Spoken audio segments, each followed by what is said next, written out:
ইতাজি বাবার কথা শুনে পুরো গ্রামের মানুষ রাতের অন্ধকারে আতঙ্কে কোনো মতো ঘুমানোর চেষ্টা করতেছিল। ঠিক তখনই হঠাৎ পুরো গ্রাম ধোঁয়ায় ভরে যায় এবং সেই ধোঁয়ার মাঝখান থেকে ভেসে আসে সেই গান।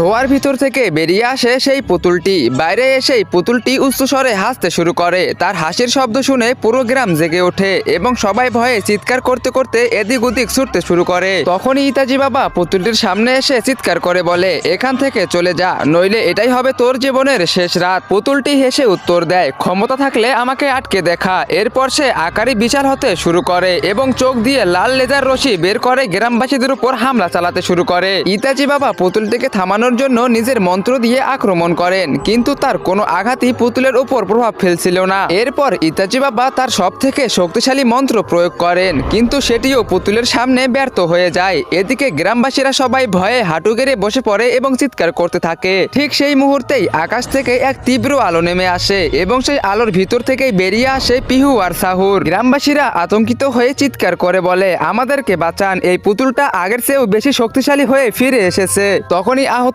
ইতাজি বাবা পিহু আর সাহুরের কাছে এসে বলেন, ওই পুতুলকে তোমাদের কোনো শক্তিই রুখতে পারবে না। তারা দুজনেই জিজ্ঞেস করেন, কিন্তু আপনি কে? তখন ইতাজি বাবা বলেন, এখন এসব বলার সময় নেই। পিহু অবাক হয়ে জিজ্ঞেস করেন, তাহলে এখন আমাদের কি করা উচিত? তো বন্ধুরা, এরপর কি হতে চলেছে? পিহু, সাহুর এবং ইতাজি বাবা তিনজনে কি পারবে সেই পুতুলটিকে শেষ করে দিতে, নাকি সেই পুতুলটির হাতে এরা তিনজনে মরে যাবে? তোমরা সেটা দেখতে পারবে পার্ট 14তে। পার্ট 14 দেখার জন্য ভিডিওতে লাইক করে চ্যানেলটিকে সাবস্ক্রাইব করে দাও, আর অবশ্যই কমেন্ট বক্সে কমেন্ট করো পার্ট 14।